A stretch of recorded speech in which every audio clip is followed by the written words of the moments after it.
First, I'd like to introduce Dawn Nickerbacher from our Native Americans and Philanthropy team. She serves as Vice President of Development and External Engagement, and she'll help provide a welcome and a land acknowledgement.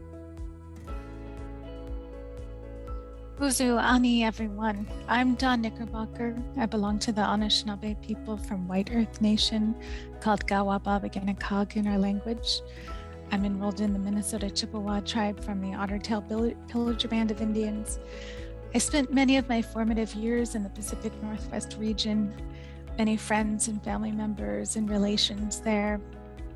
I want us all to take a moment as we begin this time that we have together to bring our attention to our bodies and our environment and plant our feet into the ground from wherever we are physically coming from, in this place of gathering. We have a respect for all life, animate and inanimate, and the health and the well-being of the land and our people. And we can never separate the people from this land that we're on, for it belongs to us. So I want to invite you to join me in acknowledging that we are on the homelands of the good and many people, from coastal Salish nations to Alaskan Native nations and many others. Acknowledge these communities, elders, past, present, as well as the future generations, and know that we are committed to the process of working to dismantle the ongoing legacies of settler colonialism. We know that this place in philanthropy was founded on the exclusion and erasure of Indigenous knowledge about how to care for our lands.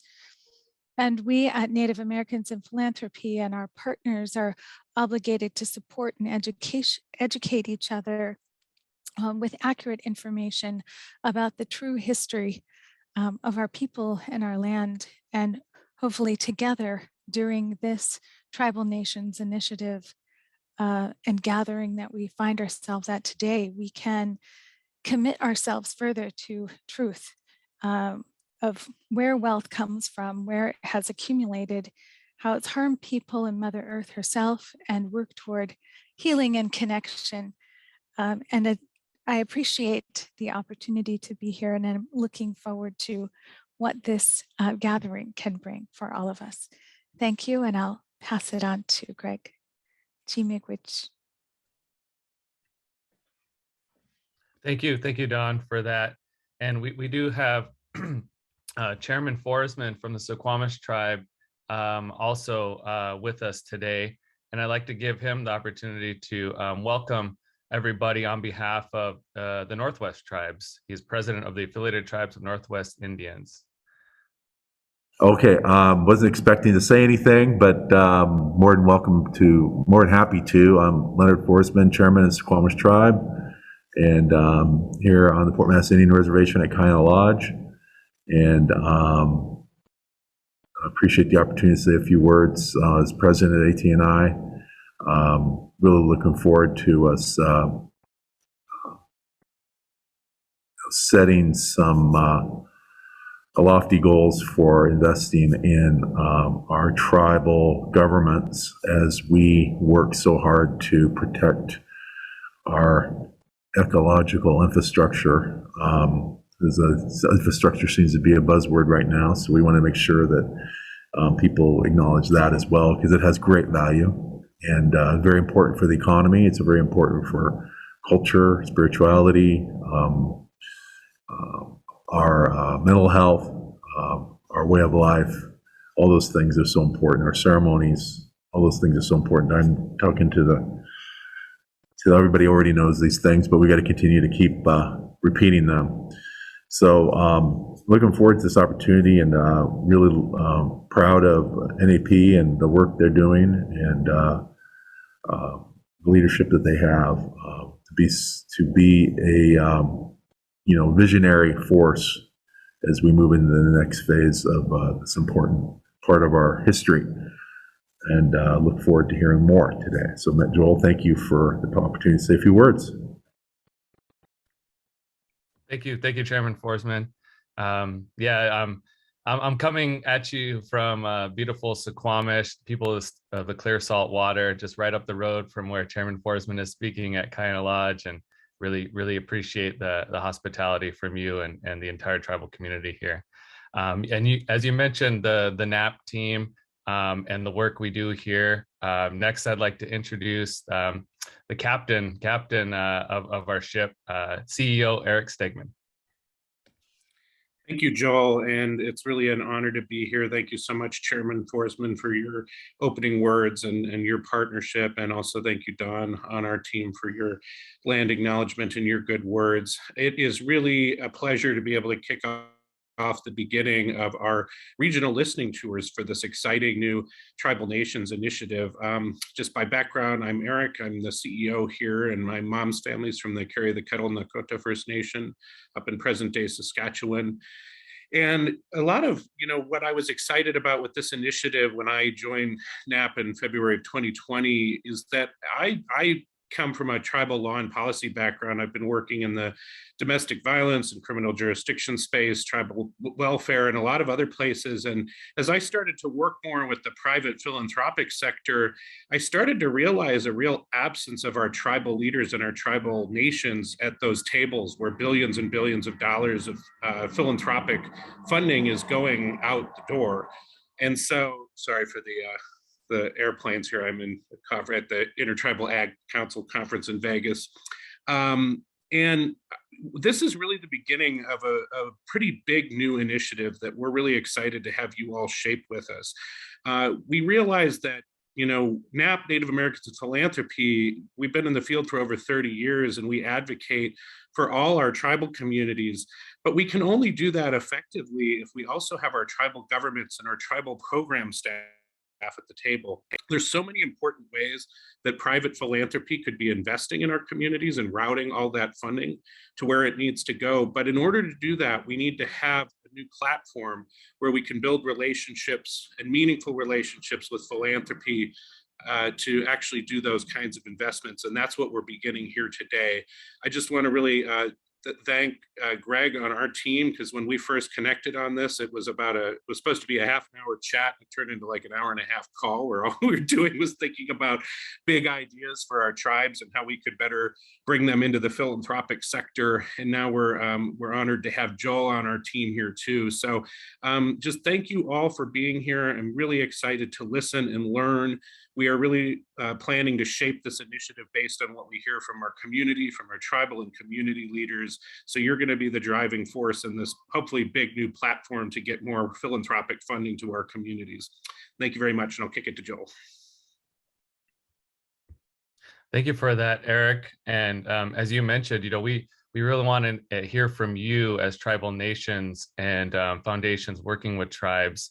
And to do that, we're implementing a new tool now that we're in the Zoom world and all working remotely and using the digital tools. We're going to have Theresa Sheldon, my good friend from Tulalip, help me gather all the input from you as participants. And so I'd like to introduce Theresa to talk a little about herself and the new tool. Hasla Hale, Theresa Sheldon, Seedsta, Tuwalcha du Tulalip. Hello, everyone. I'm Theresa Sheldon from Tulalip Tribes. I currently serve as the DMC Native American Coalitions Director. Today, though, I am here as the Native American Philanthropy Board Member. And so I'm excited to join you all, and it's great to see you all here participating. What we're going to do is, the intent of today's call is to be interactive, inclusive, and to get feedback. And so we have this great new tool, and I'm sure plenty of you have seen this now that we've been in the Zoom world for 2 years, is the Menti. And so we're going to use a Menti as Joel does his panel. He'll conduct the panel and the agenda. We're going to have a Menti question come up in the chat box, and we're going to ask you as a participant to respond back. Don't worry, we will know it's you and we will know it's your answer. So it's not anonymous, but the whole point is that we do have feedback from you as a participant. Engage. And I forgot to mention one of the housekeeping. This meeting is being recorded for our purposes, and it will be aired on the NAP website. So no worries. if you have a bad hair day, it's okay. We only see the presenters and the panel, so you're good. I know we get worried about if you're on camera or not. But so we're going to have Kelsey, he's going to drop in the first mentee question, and you see it. So feel free, don't worry. You won't get kicked out of the Zoom by clicking the link. So if everyone now can go to the chat, click on the link that Kelsey put in there. And the question is, from what city are you joining? And so feel free to go ahead and write in your answer, hit submit, and then that's all you have to do. And then you just come back to your screen, and we're going to do that throughout the call. And so we just hope to keep getting interactive, and we will know if you're not participating. So James Parker will know if you are just ghosting us. So you better put your answer in there. And then our other ask is feel free, use the chat box. Let us know where you're coming from, what you're doing, what you're working. Share your email address if you're comfortable with people participating. And if for some reason the Menti isn't working and or it's confusing, Kelsey, Woody, just feel free to inbox him. He will help you and get it. So we just really want it to be interactive and engageful. So we appreciate all of you for joining us today. Teaguid Seed, back to you, Joel. Thanks, Theresa. Appreciate your help tag teaming on this issue, trying to get everybody to fill out the questionnaire. So as Eric and Don had mentioned about why we're here today, to really learn from you, the individual tribes, on what your needs and priorities are. Also hear about your tribal giving programs and all the great work you're doing, and really to provide a clearer picture of what tribal philanthropy is. You know, I've been working with NAP for about a month now. Prior to that, I was working for the affiliated tribes of Northwest Indians doing natural resource policy work. And so I'm just learning about this incredibly large philanthropy sector. You know, we're talking near $400 billion of giving that these foundations provide to the communities, but only less than half of 1% makes its way to Indian country.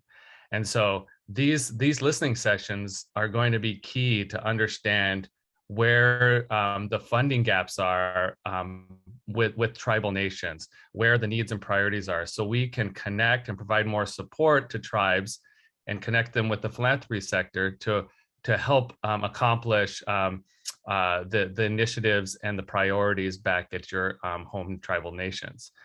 So ultimately, you know, we want to educate tribes, educate foundations, and become more strategic in our approach as we shift more dollars to tribal communities. And to do this, we're kicking it off. We're starting here in beautiful Northwest, Pacific Northwest, and we have an amazing group of panelists with us to share their stories and to provide some insights into the philanthropy, the giving programs at their tribes, but also their engagement with the philanthropy sector and the foundations across this country. So first I'll introduce the panelists. First we have Henry Kagi, council member from Lummi Nation. Henry, if you could provide a short introduction for yourself. Okay, Henry Kagi with the Lummi Business Council, and I've been on the council for quite a few years now, so nice guy. Gracias, Henry. Thank you for joining us. Next, we'll have Angela Sears from the Confederated Tribes of Grand Ronde. Angela? Hi, I'm Angie Sears. I am the new executive director of the Spirit Mountain Community Fund. I am a enrolled Grand Ronde tribal member. Sorry, my phone is ringing. As well as I'm also a member, or not a member, but I'm also Rosebud Sioux. So it's an honor to be here with you today, and I really look forward to learning more about the philanthropic needs within your communities. Thank you, Angie. Next panelist is Marilyn Sheldon from Tulalip Tribes. Marilyn?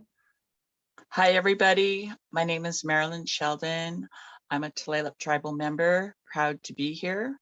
Thank you for asking. I've been working for Tulalip tribes for about 35 plus years. I've been doing work with the charitable contributions for a little over 13 years now, and I absolutely adore it.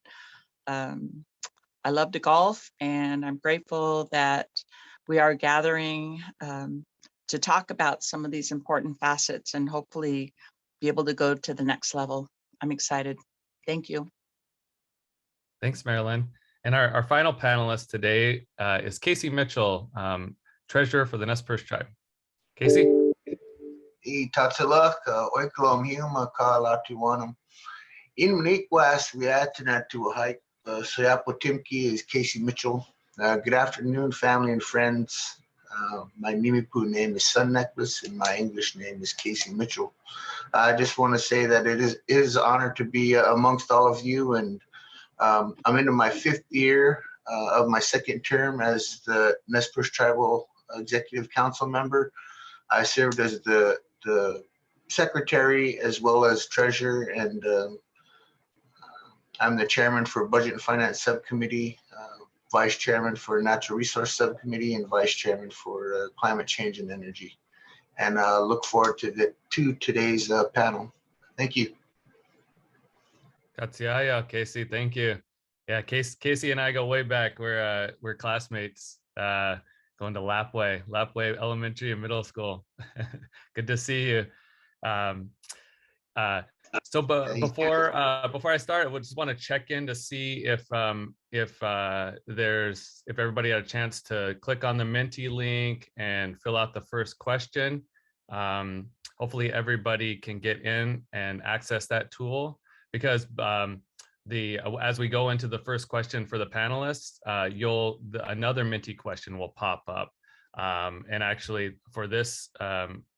And we'll have a chance to check in with Theresa to help go further with that question. So starting off, I'd like to ask the first question to Henry Kagi from Lummi. We know tribes often rely on federal and tribal funds to support their programs and services. Does philanthropy play a role in supporting your tribal nations' programs and initiatives? And how have you engaged philanthropy? And what, if any, barriers have you experienced? Okay. So yeah, philanthropy does play a role, for our tribe. We've used it. I've used it. Sorry, with the Lummi Nation Boys and Girls Club. So they've been very the people that we work with and our foundations and the companies we work with have been very generous. This year, we raised close to $400,000 to support our club. But that, it took a lot of work and a lot of time, and the foundation philanthropy does work. I've seen it in action, and we do have another foundation that we've established for Lummi. But I think one of the biggest challenges for this whole philanthropy sort of thinking, it's really something that tribal leaders aren't used to seeing or talking about. Being a tribal leader for close to 27 years now that I've been on the council, and it's really been one of the hard things, I think, to get your mind around. We hear the 1% all the time, but really doesn't know what that means. So getting philanthropy instilled in leadership is challenging, because again, we're so used to just dealing with the federal government and the state governments and local tribes. It's been something we don't get a chance to think about. So it does fit, but you almost got to make it fit. And the only effort I've seen we've done very good was creating the Potlatch Foundation, which we thought was going to be one of the tools we would use to work with nations and through that organization. So the barriers, I think, is more unknown. I think for some of the barriers we have philanthropy is that we really don't understand it, and they don't understand us. We've tried various methods with our banks, U.S. Bank and Wells Fargo Foundation. It's been hasn't been easy, I guess, trying to get the attention of the tribes and attention of these companies that we want to see working with us. You know, some of the ones that we don't know that you guys may bring is that it's hard to know who to contact, you know, within the tribe. So you're going to find that, you know, companies that do want to, foundations that do want to come and be with us, it's hard to find that point of contact. And it's been really one of the challenging things for most tribes that I've seen is, who do they talk to? And where do they start? So it's the same thing on their side. Where do we start with it? If we want to go to Alaska corporations or Alaska Airlines, for example, we don't even know where to begin. You know, do we start with just a web search, or, you know, it's hard for tribes to really begin to know where to start when you start looking at philanthropy. And it's just, I don't think it's challenging both ways, I think, and I think we just need to understand that. Okay, that's it. Thanks, Henry. Appreciate that. And before I ask the same question to Casey Mitchell, I'd like to bring in Theresa to talk about the Minty question that should have popped up in the chat. Yes, so we will see in the chat, Kelsey has put in link to the Menti for our second question. And our second question is, to what extent does philanthropy play a role in supporting your tribal nations programs and initiatives? Please select one. And so select which is is relevant. You have 4 questions, and if it doesn't meet any of those, you can put none at all, or 4 statements. Hit submit.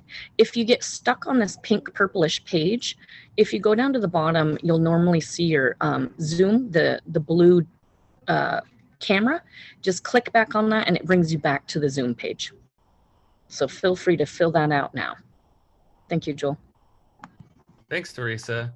And that's going to be key. These questionnaires and this data is going to be key to help us at NAP provide a strategic plan on how to engage the philanthropy world and tribes and really steer the resources to the right areas. So I appreciate you guys filling out the questions. Next, I'll ask the same question to NEPTIC member Casey Mitchell. We know tribes rely on federal and tribal funds to support their programs and services.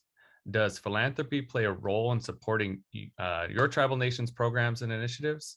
And if so, how have you engaged philanthropy, and what, if any, barriers have you experienced? Already talk with my microphone off there. Thank you for the questions, Joel, and I appreciate the conversation already. And the tribe is a philanthropy definitely plays a role in the tribes here at Nez Perce. The tribe's primary source of fundings are typically received from the tribe through various revenue streams and the federal government through grants and contracts.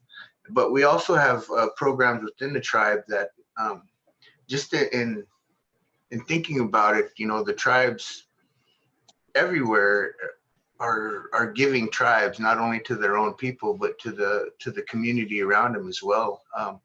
We have, as you seen earlier, Janelle Whitman's program, which is a Cbfi program, which is our tribal credit program, gives our tribal members a chance to not only receive a loan to help them with small business or personal loan, but it helps them build their credit as well. So we've recently seen that program really excel within our tribe here, and definitely appreciate that program. But we have plenty of programs that the tribe definitely gives back, not only to our community, but not only to our people, but our community as well.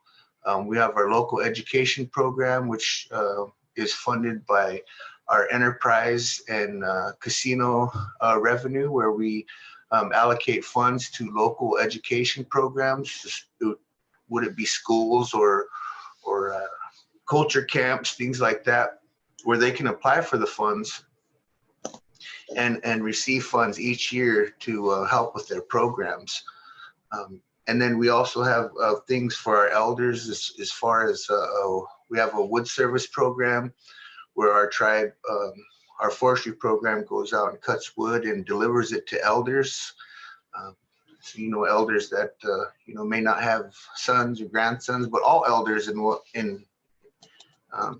But, you know, it definitely helps get the elders through the winter, being able to not have to worry about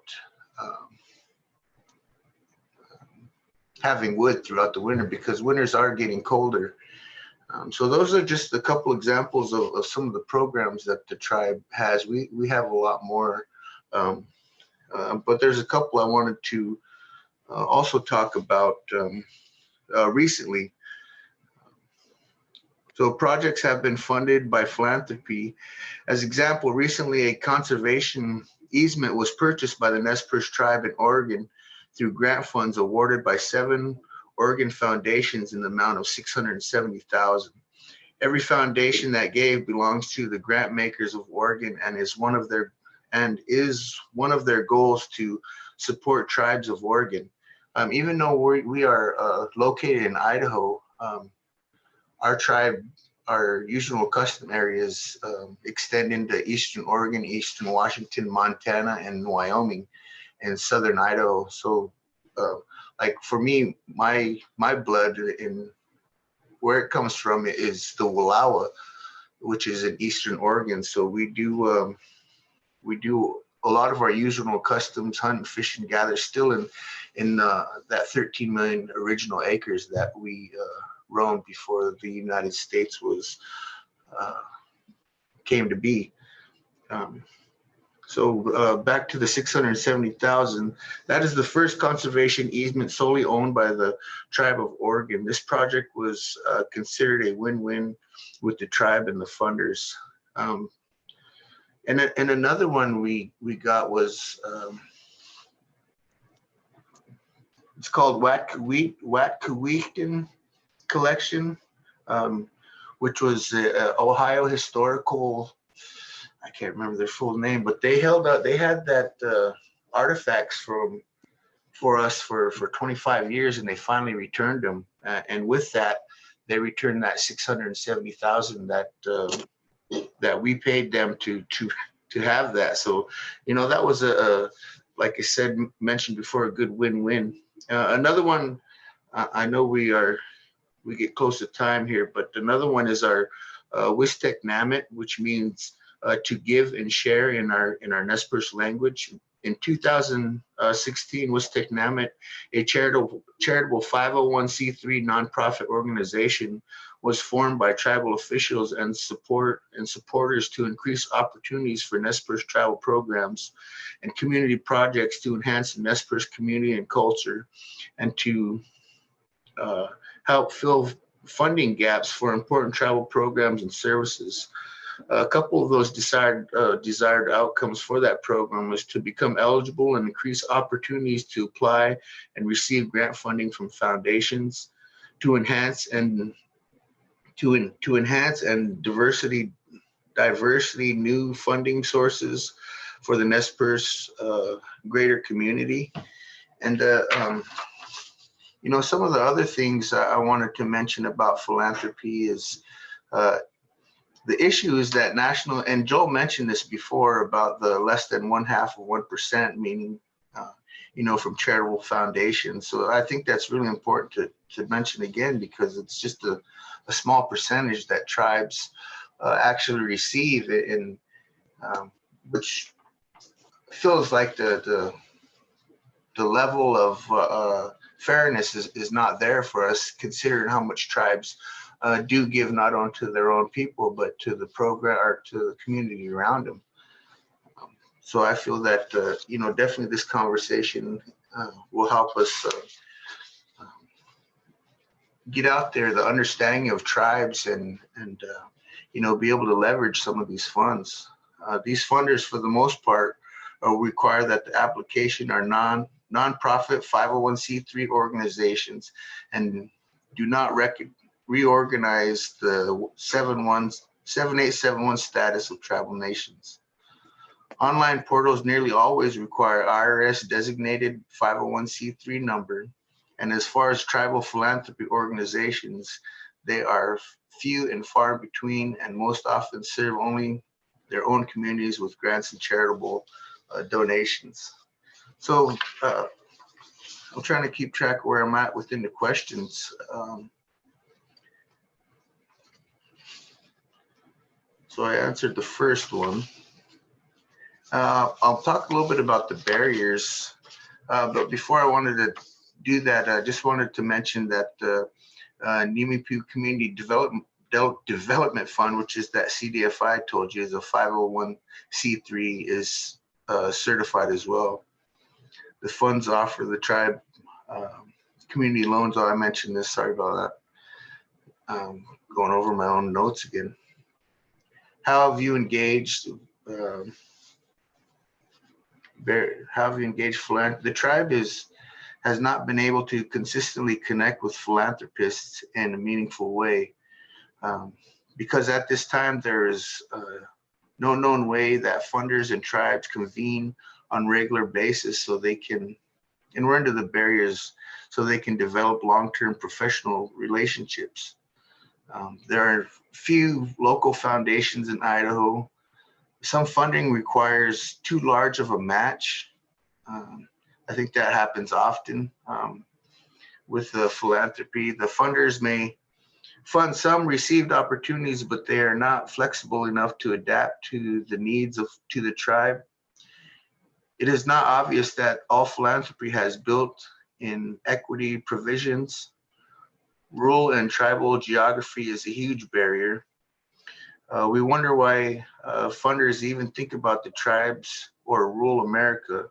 There is a huge funding gap in rural America and for tribes that has created a huge divide between urban and rural America.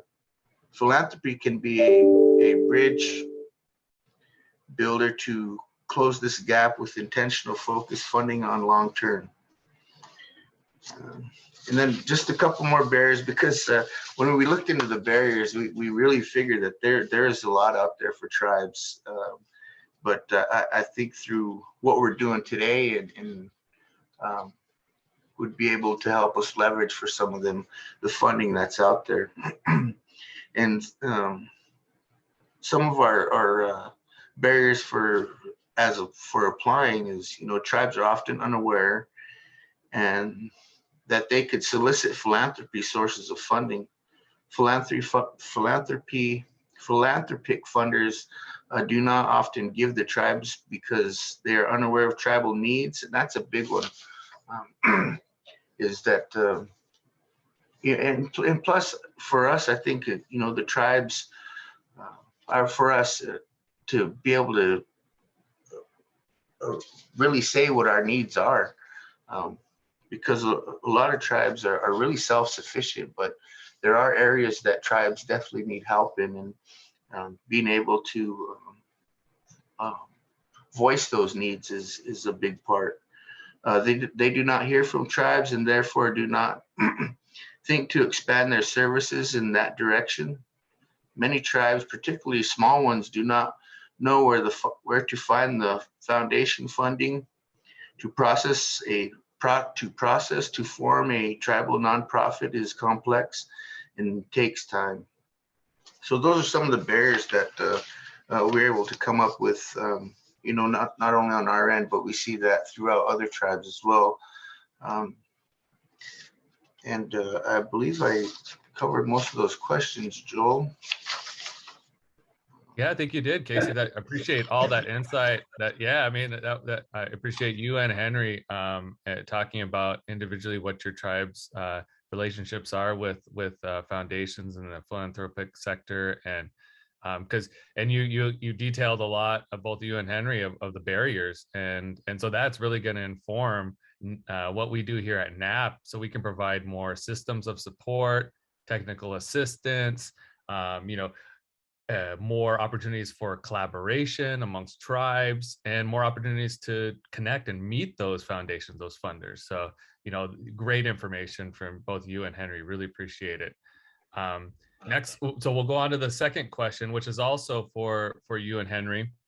And just want to also remind everyone in the audience that another link for the question, a Minty question, will be placed in the chat by Kelsey, which is similar to the question I'm going to ask Casey and Henry. So I will ask Henry Kagi the first question. We know tribes. Excuse me. Sorry. What are the top needs in your community? Where do you feel philanthropy or private dollars could best be used to support your community? Is it me first, Joel? Yes, Henry, go ahead. Oh, okay. So when you say that the top needs for philanthropy or the top needs for the nation? Top needs for the Lummi Nation. Oh, okay. So it kind of varies with the different types of councils that we have every year. It kind of changes, as we all know, leaders change and priorities change. So one of the things that we have this year for the Lummi priorities has been economic development, and small business development. So one of the things that we'd like to do better is, we got to recover from this whole COVID impact that we've seen in our area, in our corner. This COVID has really affected our bottom line. And it's important, we got to find different ways to reestablish and build a better economy so that, our people can have a better hope and certainty that, the revenue is going to be there to support the community and support the government. So, rebuilding and recovering from this COVID has really tore our tribal economy pretty in half. It's just like the fishing. The fishing has really been impacted by climate change and impacted by the federal policies, the state policies that take away the ability to harvest and gather for fishing. So that's really had a big impact. And for the natural resources, it's been our fish and it's been our hatcheries. The way we see it is that in order for things to get close to what we came from on fishing was to have hatcheries. But the climate has been a big challenge for the nation, and our water and our land has been really devastated. And it's taken for us. I've always said it's 157 years for the United States to screw it up. It's going to take them another 157 years to fix it. So those things happen pretty often, and we see the destruction of our resources every day. So these things happen to us, and we see it.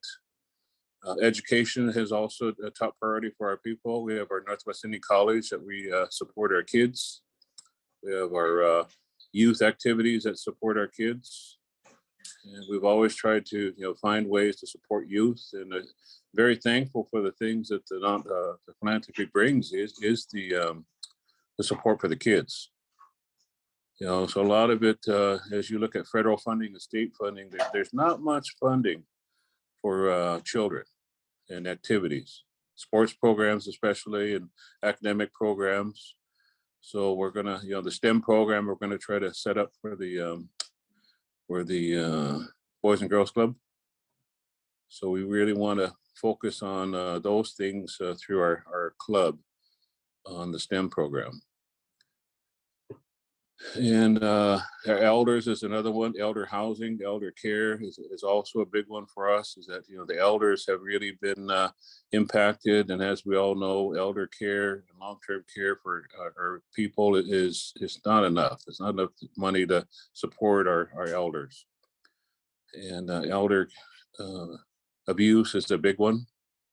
We've seen a lot of these things happening to our kids. A lot of it's just due to the poverty and due to the the social things that we have to deal with within the families. So there's a lot of things we see with elder care.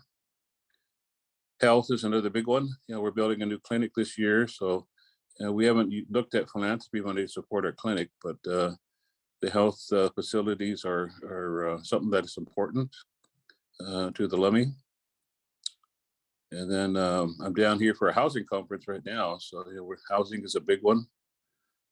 But I think the most important thing for going into next year is going to be our land base. So the land base is something that is really challenging. I don't think it's a philanthropy problem. It's a government problem. But, you know, getting our land straightened out to eliminate the poverty is a big thing. You know, so you look at the reservations, you know, the poverty levels are so high, but I believe, and I've always said, you know, it's due to the regulations that we're sitting on for land. You can't do any, we got 2,000 property owners on one parcel of 200 acres of land, 2,000 people. It'll never get divided, you know, and then it just ripples across the family where they just can't, they can't agree, and they can't seem to make it work, you know. So land for families is important, but I think it has to be done delicately and carefully, that how we support people that need land. And the reservation is really hard to expand on when we see it. You know, the government gave us the worst land they could think of. So when you look at reservations across the country, the land that they left us was pretty much nobody wanted. So that's where they put us. So this land acknowledgement, I think, is important, but I think it's the other side of the land acknowledgement that we got to talk about. You know, the land that they left us and the land that they're using. You know, so that's something that I think needs to be addressed on a long-term basis. Is more discussion around land and how important it is to the people and how important it is to, you know, strengthen the family unit so that things can change. But again, I think I got a lot of different priorities, Joel, I guess. And you know, for us, it's economic recovery is really what we're going to be focusing on these next 3 or 4 years. Thank you for that, Henry. Just a quick, just a follow up. So appreciate you detailing some of the top needs and priorities, and I'm well aware, you know, with the incoming administration and new elections, priorities can change, but a lot of those needs are consistent, as you indicated. And do you feel that philanthropy dollars could best be used to address those needs you just outlined? I think on some of them, yes, they can. It just depends. Like I said, it just depends on how finding the right philanthropy folks to work with and the right people within the tribe to work with and making it fit. Because again, some of it is hard to kind of match up with federal grants that we're managing and contracts we're managing to make it fit within the government. And, you know, it's always some of the things that we've got to figure out is, you know, how does it work? You know, we're used to seeing indirect costs put on top of these things, and I know philanthropy dollars don't do that. But then our accounting folks in accounting seem to feel that, you know, it's all impacted, so you got to find some way to cover the indirect costs. And that's a big challenge for this money that we look at, is that the federal government forces us to put costs to administer the money. So, you know, it's those kind of things that that we have to understand, that even taking the money, we still have to pay for it somehow. The government makes us pay for it, and both tribal and the United States government forces us to pay for that, those supports that we get from the non-dollars. Thank you, Henry. That's a great point when you're talking about all those traditional funding streams that you and Casey talked about, all the federal grants, and how when we administer them back at the tribe, you know, it's on us to a lot of the times to make up those gaps to help fund, you know, the administrative functions of those grants. And you know, you know, we tribes have had to sue to get those administrative costs paid for. So I appreciate you bringing that to light as well. I'd like to pass it over to Theresa to talk about the Minty question that should have popped up already within your chat. That's directly related to this question. Thank you, Joel. And I think Henry hit on everything in this question. The question that should be on your screen now in the Menti is, where do you feel private dollars could best be used to support your community? There is 11 options below, so feel free to go through, find the number one, and then you go through again and you pick number 2, then you go through. So it actually, this question wants you to prioritize.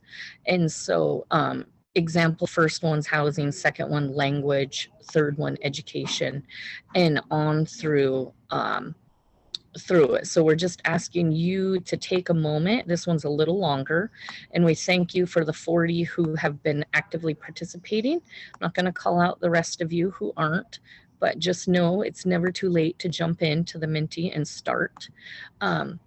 Once you get down and then you have already categorized your 11, it'll do 10 because the 11 is other. Then once you hit submit, does it take us to the second question, or is that the next one? Mine doesn't take me to the second question. Okay, it'll be the next one. The next one will be 2-part, so I'm ahead of myself. Take it back, Joel. Thanks, Theresa. And I think we'll give it a couple more minutes for you to prioritize and rank those needs in your community, and then Kelsey will put the next question in the Minty, which is a follow-up, which where you can give more specific details on individual projects or initiatives, kind of like what Henry and Casey were talking about within their communities, with whether it's youth programs or clinic or housing or economic development. You can get more specific in those particular categories. So I'd like to ask that same question for Casey. What are the top needs in your community, and where do you feel philanthropy dollars could best be used to support your community? Thank you for that question, Joel. And I just want to thank Henry for his knowledge as well. I mean, he seemed to be really in tune and in depth with what's within his tribe and what's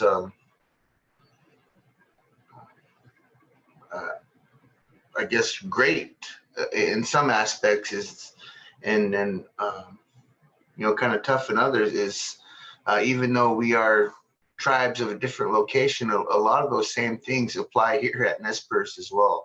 A lot of those things that Henry talked about, the needs and where the needs are. So I really don't want to go over and cover what Henry did, because he did a great job of covering what tribes do need. And I think that does apply to most of us out there that have to really look at the needs of our people and where philanthropy might be able to help and fill that gap. But I did want to add a couple points. There's always a need for smaller grants than federal and state grants, which usually are large. Philanthropy could help by providing funds on a rolling basis, particularly to address human needs, such as, and I think this applies, not only to our tribe, but other tribes, as far as like homelessness. I mean, just considering Joel knows where we're from or where I'm from and where he's from as well, that, our town is small, but we still have homeless people in our town. And, that's one thing that we're trying to help our people with, and things that fall in line with that is, hunger, poverty, substance abuse. And I think substance abuse is really hitting tribes hard, considering the ugly drugs that are out there that affect our people. So I know substance abuse could really, I think philanthropy could probably help fill that gap in helping us with the substance abuse, which impacts tribal country as well as society at large. And some of the other needs, the needs of our tribe, are many, and I was going to go a lot of what I was going to cover. Henry did a great job of covering. So the tribe continues to work towards creating a better place by developing a vigorous reservation economy and raising living standards while building a successful society and improving community life and preserving our culture. A typical need of the tribe is that equity gap I spoke of before, to be filled by philanthropy between the federal government and the tribes to start growing a generational wealth through projects in many kinds, and scale that to to be determined by the community.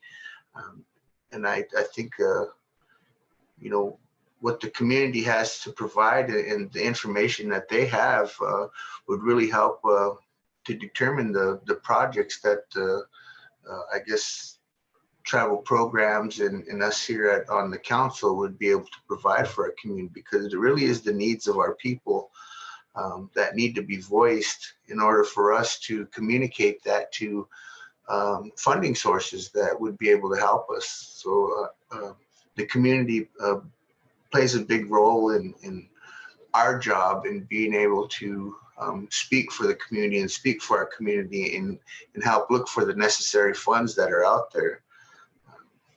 A philanthropist needs to become fully invested in long-term, consistent funding partners and provide support that will help to build back economic strength and vitality and make tribal communities healthy and vibrant again. That would be a win-win. What was the other part of that question, Joel? The second part? I think you just addressed it right there on where do you think philanthropy dollars could best be used to address those needs you outlined and Henry outlined. Okay, thank you. I appreciate it, Casey. Next, we're going to bring in Angie and Marilyn for the next two questions. I hope everyone's filling out the Menti survey as we go along. Appreciate everyone's attention and engagement in this, because as was just outlined by Henry and Casey, there are a myriad of needs within Indian country, and there's always been a gap in the funding that's provided by federal and state funds. And so in order to prioritize and get the money directed to fill those gaps from the philanthropic sector, we really need this input and engagement. So appreciate everyone filling out the survey, and another one with another question will pop into the chat for the next panelists. And first, I'd like to ask Angie, for the tribal philanthropy giving programs, does your tribe fund other tribal and non-tribal proposals? If so, please describe your tribal giving programs and their infrastructure, such as staff and priority funding areas, if you have any. And please share an example of a project that you funded. Sure. So we have a general purpose grants program that we fund quarterly and an Oregon Tribal Grants program that we fund yearly. Our general purpose grants program is open to 501c3 nonprofits in an 11 county service area of Northwest Oregon. And our Oregon Tribal Grants program is open to all 9 of Oregon's federally recognized tribes. So tribes can request up to $100,000 for programmatic or capital requests in our Oregon Tribal Grant program. For our general purpose grants, we have a small grant and a large grant program. So for small grants, nonprofits can request up to $7,500, and for large grants, they can request up to $50,000 for a program request or $100,000 for a capital request. We fund projects in 7 program areas, and that's arts and culture, historic preservation, education, environmental preservation, health, problem gaming, and public safety. So within those 7 program areas, we have 8 priority areas that we call P8s, and those fall under education, environmental preservation, and health. So I'll just kind of give you a brief rundown of what those priority areas look like. So for education, we have Ready for School and Reading Success, and both of those programs are really anything that prepares young children to enter into school, and any programming that helps students learn to read, especially for students with learning disabilities.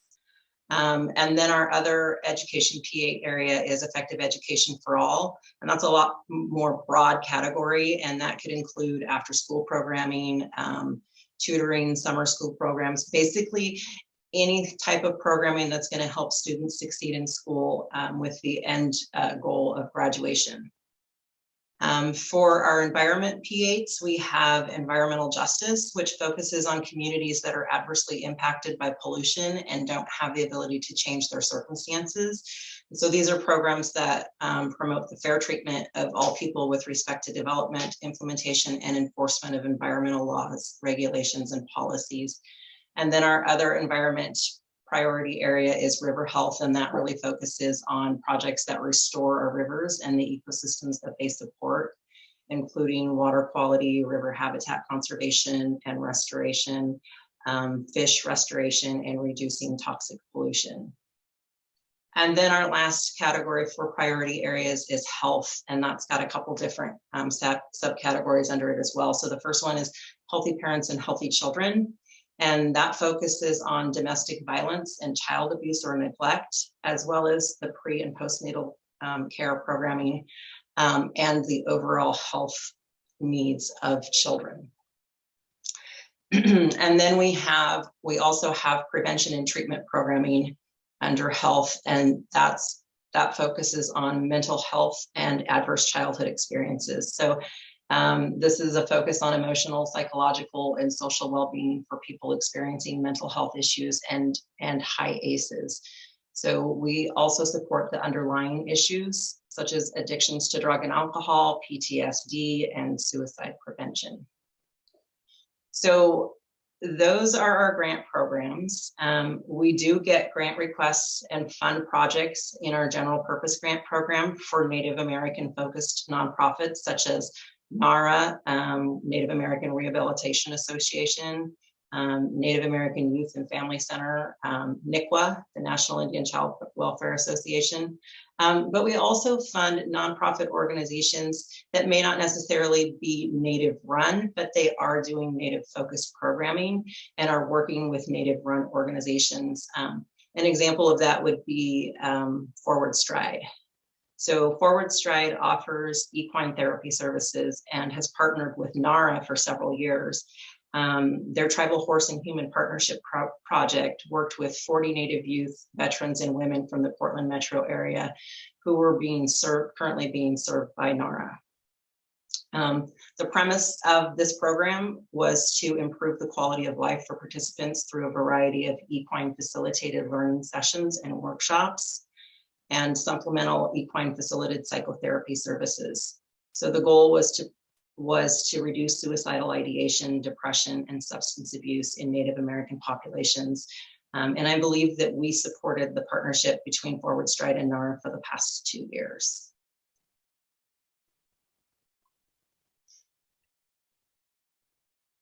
Thanks, Angie. A lot of great information. Could you talk about the source of those funds that that you were regranting out? So all of our funds, we are the philanthropic arm of the Confederated Tribes of Grand Ronde. So all of our funding comes from the tribe, which comes directly from casino revenue. So the tribe donates 6% of casino revenue to nonprofits in Northwest Oregon through the community fund. So we don't actually have the ability to bring funds in from other areas. We have had those conversations with our board in the past, but right now, all of our funding has to come from gaming revenue. Thank you for that.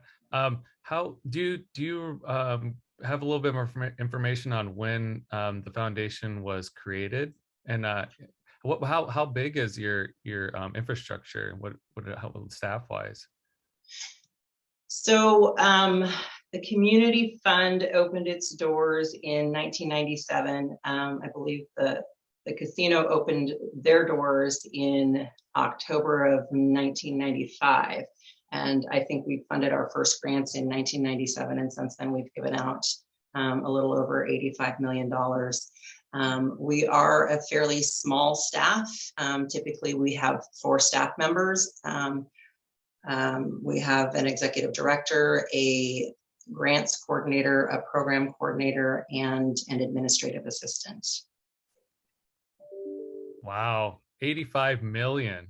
Wow, that is impressive, Angie. Grand Ronde, and tribes all across the Northwest and the country have that you know, in our DNA. You know, we've always been generous. We've always given out the potlatch culture, and to just see that demonstrated, you know, for just from Grand Ron is incredible. So really appreciate you providing that story for us. Theresa, can you talk about the question for Minty that relates to the one I just asked Angie? Absolutely. So Kelsey has put the Menti link in there.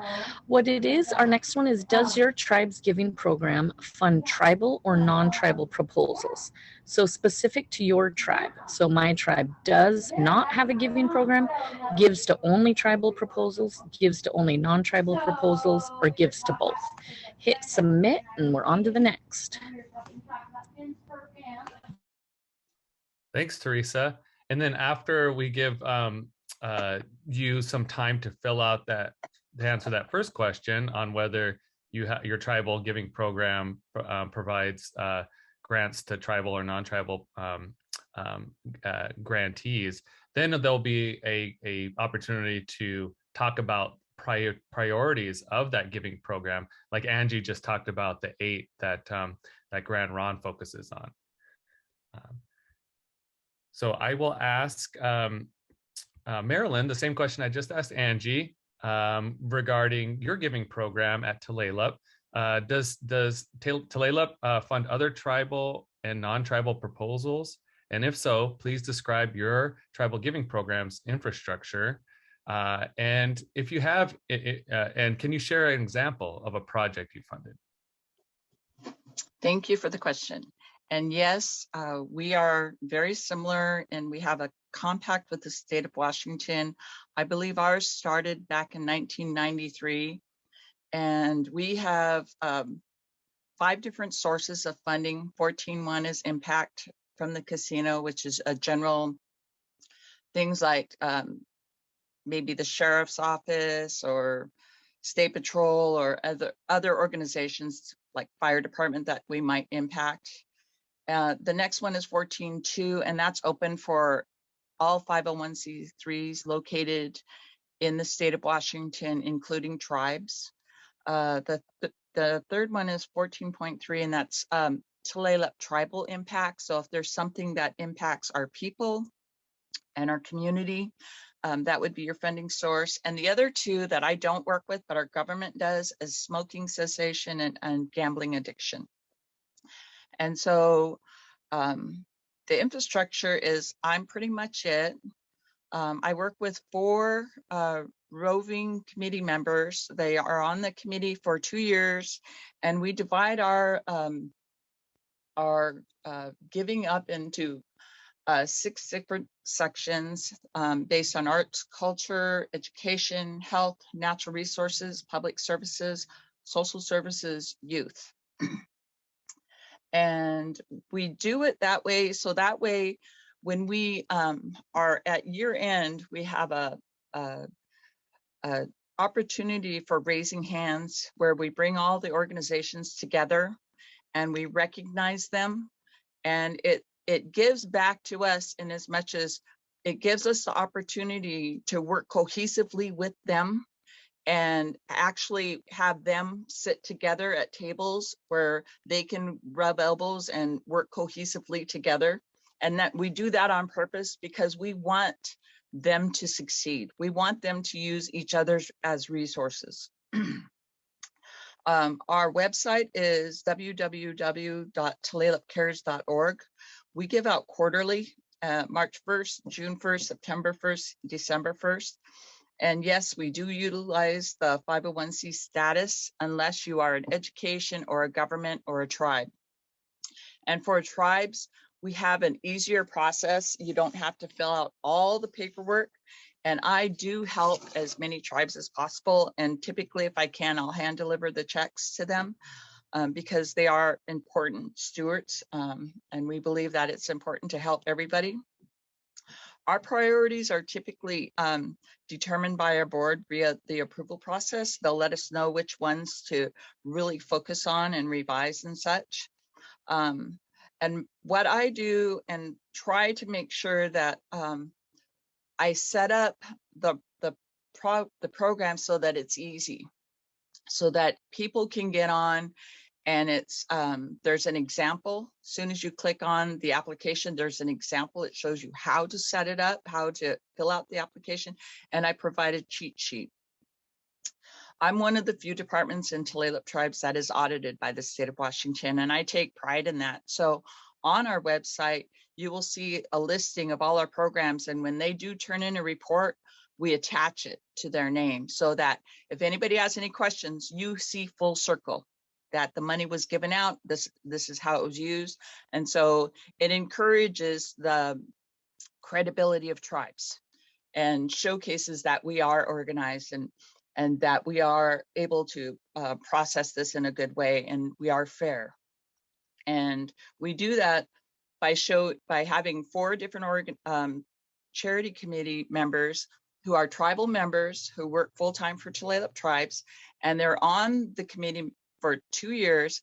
And what I do is I give them if I give one person arts and culture 1 quarter, they won't get that the next quarter. They'll get something different, because if they deny somebody in arts and culture, then that person that is in arts and culture can put again for the next quarter and have an opportunity to be reviewed again.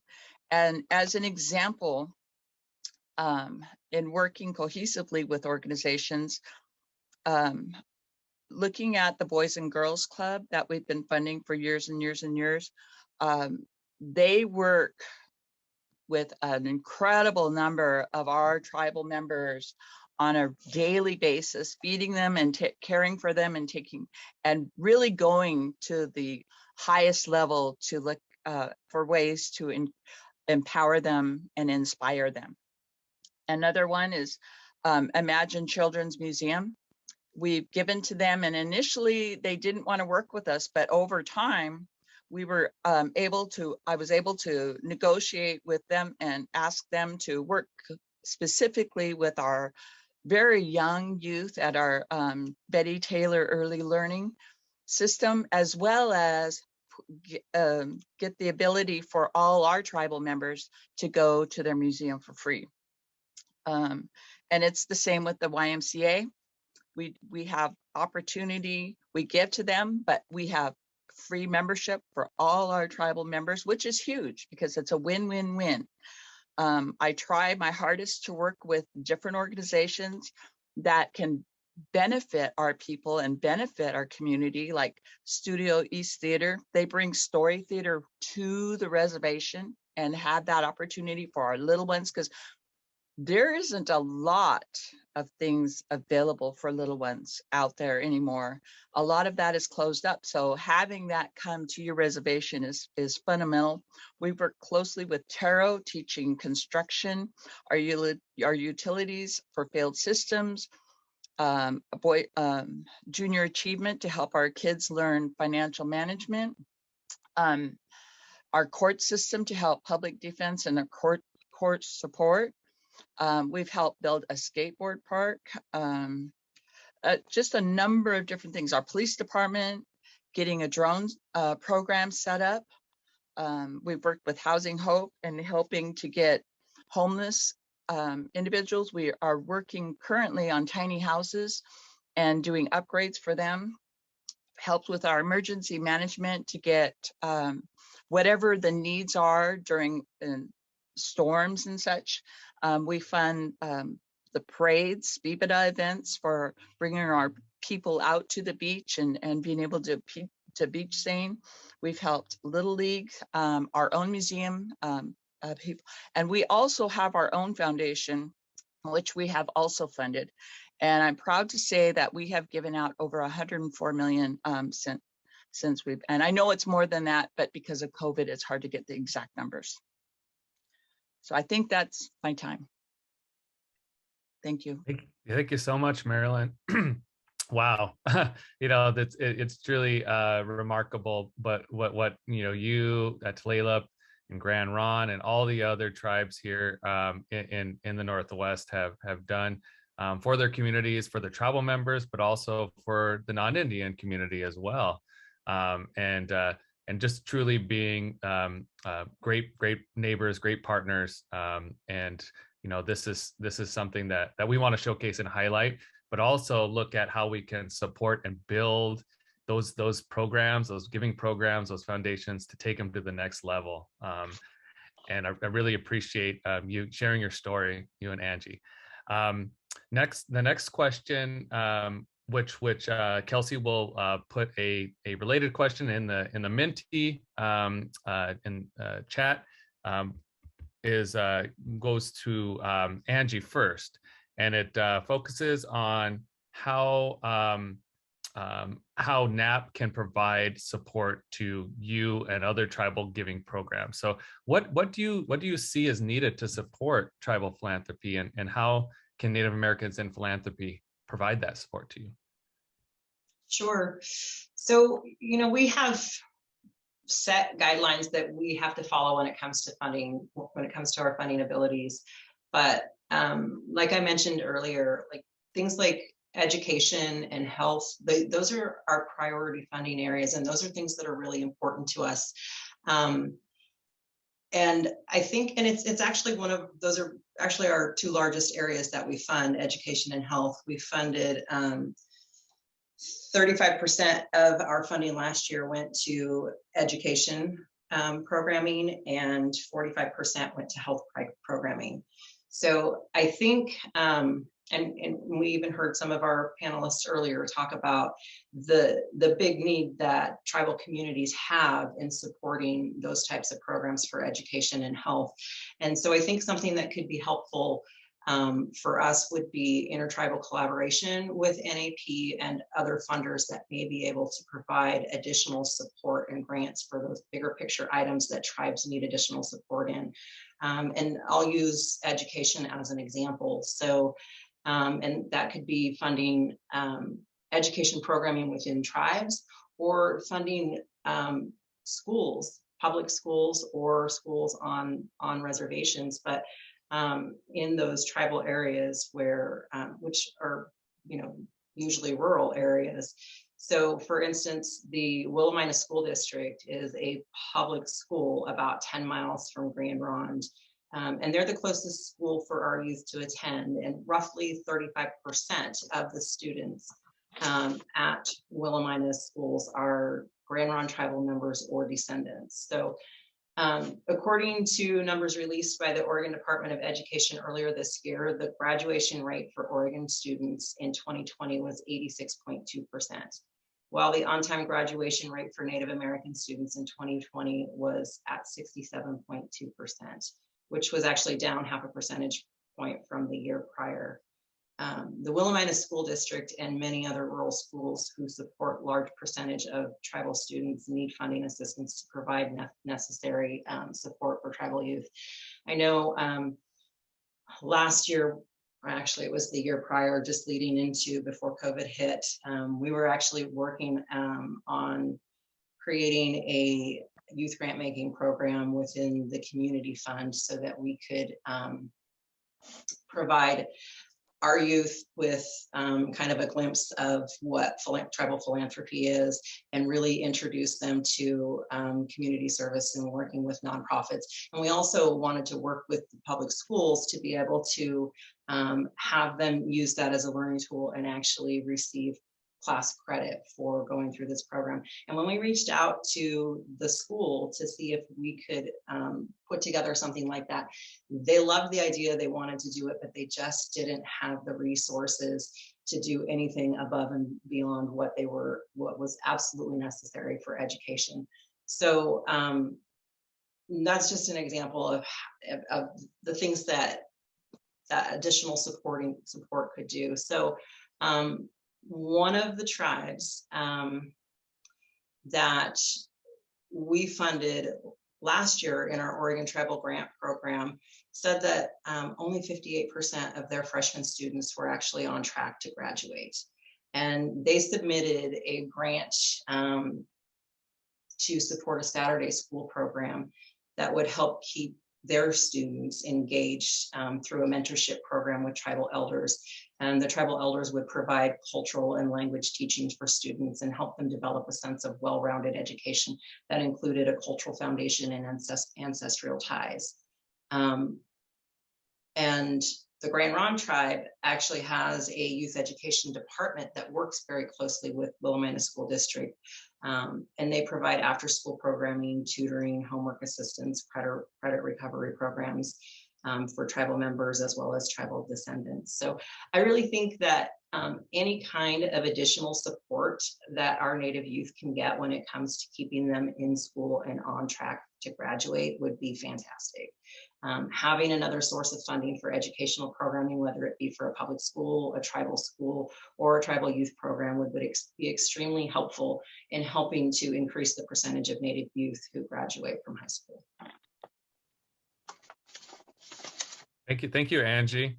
And the next Minty question should be in the chat room right now from Kelsey, and I'll hand it over to Theresa to talk about the final Minty question. Thanks, Joel. And I think Marilyn and Angela deserve a huge because they just broke down like the most intense system in such simple forms. And so the work you both do is huge and amazing. So Teague Seed. Our last question we have is in Minty. If anyone got caught on the previous question, it just allows you to keep submitting. So when you're done submitting your top 3, you just go to next question. I know I got stuck in there and I was like, oh, silly. So our last question, and please fill these out. We are going to use these to give us direction in marketing. So the intent is we'll be able to take these and actually go after certain dollars because we'll know the region is looking for these kinds of fundings, and that's what we're hoping to get from this. So the last question we have today is please rank the following in order of importance to your tribal nation. There are 7 choices, and then you just go through and order them as appropriate. You know, if you believe number 1 is increasing awareness of Indigenous peoples in mainstream society, then go ahead and put that. And so then you go on to your next one. So there's 7 choices, and we just want you to go first, second, third, fourth, all the way down. To make that happen. Thank you, Theresa, for that. Thank you, Joel. Yep, thank you. I'll ask the same question that I asked Angie for Marilyn, and looking at how do we provide the necessary support to take these tribal giving programs to the next level. So what do you see is needed to support tribal philanthropy? And what could Native Americans and philanthropy provide to support you? Well, what I would love is an opportunity for us to be more cohesive and parallel in our processing. So in other words, when we all do our work, if we were to compare each other, we would be apples and oranges. So everybody get on board with defining what is art and culture, what is education, what is health, what is natural resources, what is public services, what are social services, what is youth, and be able to organize all that information so that it could be mapped out. And then having a place to showcase and input all that information. And so then it becomes one big number. And so what I've been doing for years, and this is a reporting process for me to my supervisors, which are the board, and it shows how much money was given out that year, in what sector and where. So you can see by a pie chart how much was given in healthcare, how much was given to education and youth, how much to public safety. And then on the map, you can see specifically which areas of concentration, you know, and of course, you're going to see a lot of it in Snohomish County and a lot of it in King County, because King County, that's the juxtapose of where all the giving is. But if we were all to do that, and we were all cohesive in being able to see that kind of information is powerful, very powerful. And yet we leave it sitting there. We don't do anything with it. And it could really benefit tribes in a powerful way. Okay, so that's one thing I've always believed. That's something, and it's not hard. Okay, it's just getting everybody together and looking at the data and putting it together cohesively and finding a spot for it so that we could all input it and have it, you know, for use. Okay, another thing is establishing criteria. You know, ours is so general, it's so broad. And I think that, you know, as we grow and we get more sophisticated, I think we should be looking more at and being decisive and saying, okay, you're paying too much to your employees. We don't think that's good for our money's best use. We like those that can do more with less. Does that make sense? I mean, we really think that that's something that we should be looking at. And also, it would be great, and I know we all can't do this. We all can't do the same software, but if you could vet the software and say, okay, what are you guys using? How do you like it? And kind of be that kind of resource support information, say, what do you like about that? So those of us that aren't on a specific software, and maybe we could take a look at somebody else's and be able to utilize that. I have some other notes. Some of the things I already do, I work with other funders and foundations and grants to meet others outside so that we can grow and more people get to know us. And what I also think is that we need to utilize this time while we have your undivided attention to look at who we are and showcase ourselves. We're so quiet and we're so humble, and that's not serving our best interests. I really think it's important for us to speak out and educate these folks, because when you're giving them money, they're paying attention to you. That's a missed opportunity. We should be utilizing that time and that space, or even making it. And that's kind of what we're doing with Raising Hands, is we're making that space and that time to showcase we're human, we do good stuff. And when bad things happen, they support us. And it showed back in 2014, we had a horrible year, and they came to our banquet room and they prayed with us. They supported our community, and that's big. That doesn't often happen. And I had so many incoming emails. How can we help you? Is there anything we can do? We had people from the outside helping us put things together, and it was just phenomenal. And so when you can put together a program that says, hey, we care, and when you can have these folks talk about you behind your back in a good way, you succeeded. Okay, and that's what I want. I want us all to be on that parallel. Thank you, Marilyn. Yeah, great insights, great suggestions, and I'm glad you're telling that story, because it is power. You're right, it is very powerful. And thank you to all of our panelists. You guys are excellent, and I really appreciate all your insights, all your stories. It's going to help us move in a positive direction to provide as much support and funding from the foundations as we can to meet those needs in your communities. To wrap up today's session, I'd like to introduce you to another key member of our Native Americans in Philanthropy team, and my boss, Greg Maston, Vice President of Tribal Nations Engagement and Special Project, and he helped develop this Tribal Nations initiative. And so I'll hand over the floor to you, Greg.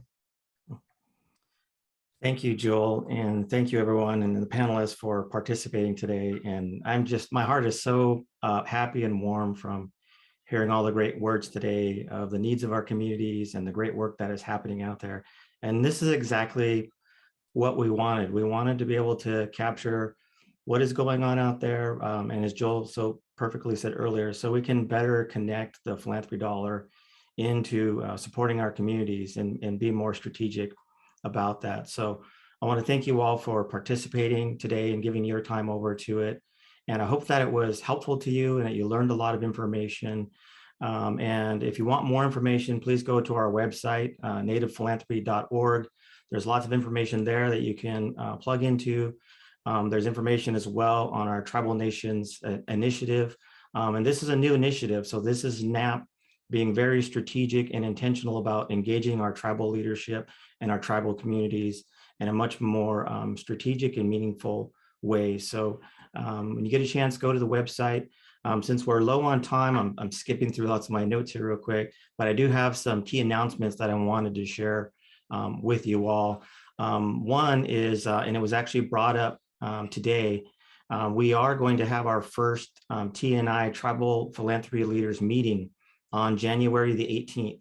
So this is an intertribal group that will meet and discuss philanthropy support and strategies. So a meeting notice will be sent out about that. So mark that on your calendars. January the 18th will be the first meeting, and we'll have tribal programs, giving programs from all over the country that will be plugging into this. So this listening session, it's just the start, everyone. This is, we're gonna have a lot more support and dollars coming your way, opportunities for dollars coming your way.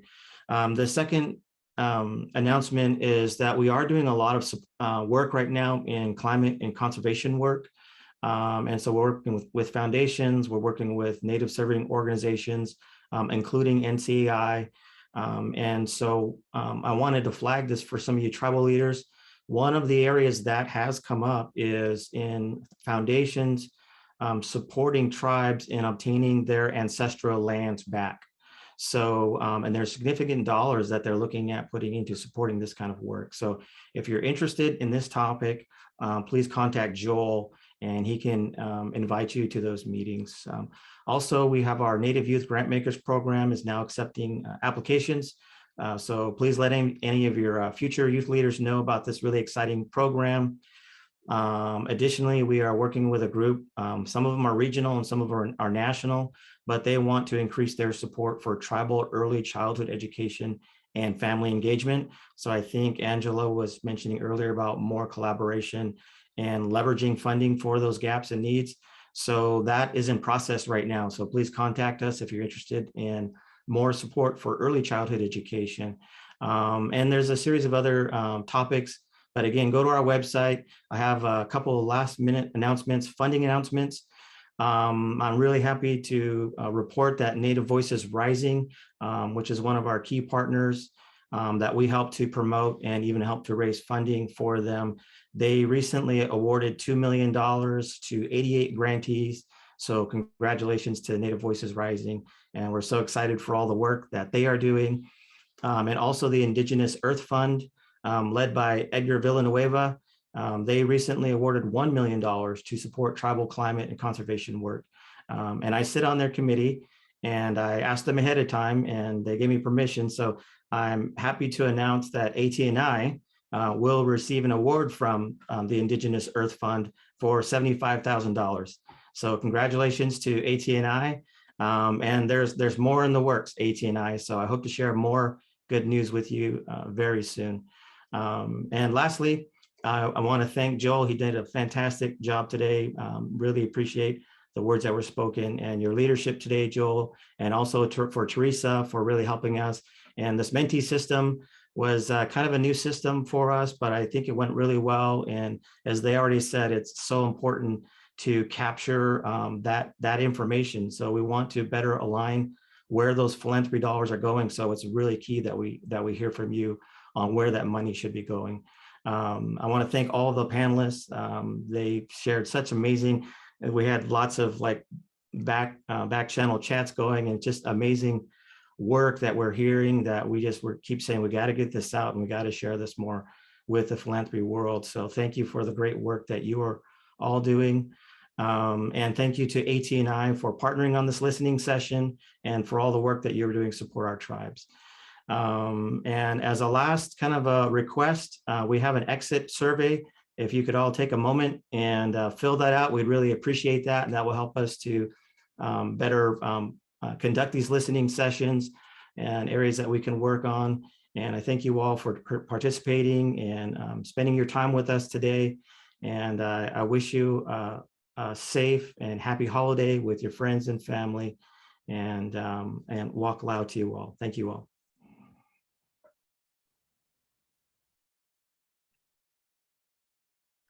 Thanks, Greg. So the survey exit is in the chat. The link is in the chat to fill out that survey. And just want to thank Theresa again. I failed to mention that. So thank you, Theresa, for today. And thank you, everybody who attended. Appreciate it. And just want to echo the good wishes for your coming holiday season. Katsiaya. Have a good day.